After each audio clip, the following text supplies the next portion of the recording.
If you are here tonight, tó bá wà ní ìlàṣàlẹ̀ yìí. you want a good husband and a good wife, ó ń fẹ́ ọkọ rere àbí aya rere. or you want a good husband, a good wife for your children. àbí ó fẹ́ kí ọmọ rẹ lọ́kọ rere àbí You are aya rere. married, you are not enjoying your marriage, ìwọ tẹ ti ṣègbéyàwó ṣùgbọ́n ò gbádùn ìgbéyàwó rẹ. and you want God to attend to your case. ìwọ fẹ́ kó lu adá sí ọ̀rọ̀ rẹ. You want God to give you your marital breakthrough before the end of this year.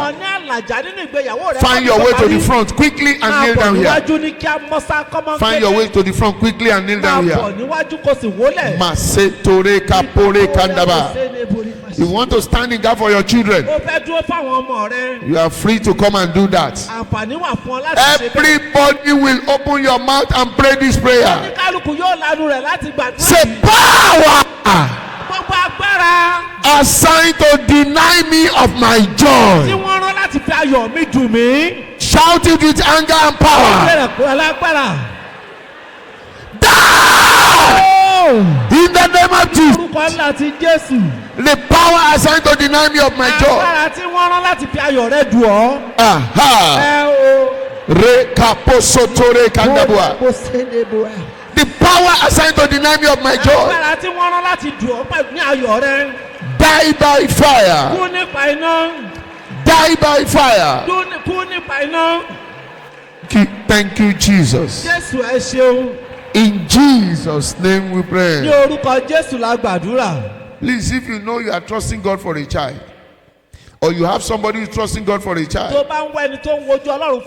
make sure you join these people who are kneeling down before the angel departs. You will shout this one, those of you who are kneeling down. Say, my Father, my hour of celebration has come. Answer me by fire. In the name of Jesus. My hour of celebration has come. Answer me by fire. My Father, my hour of celebration has come. Answer me by fire. Answer me by fire. Answer me by fire. Answer me by fire. In Jesus' mighty name we pray. I pray for everyone under my voice, especially those who are kneeling down here. The power sitting on your marital glory, the power that says you will not carry your baby, the power that says your wedding bell will not ring, the power that wants to deny you of joy in marriage. If you can shout a very loud amen, let that power die by fire. Die by fire. Die by fire. Die by fire.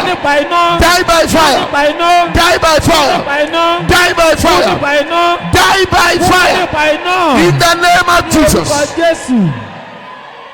As from tonight, the miracle you have been waiting for, the testimony you desire, receive them now by fire. In the name of Jesus. In the name of Jesus. Thank you, Heavenly Father.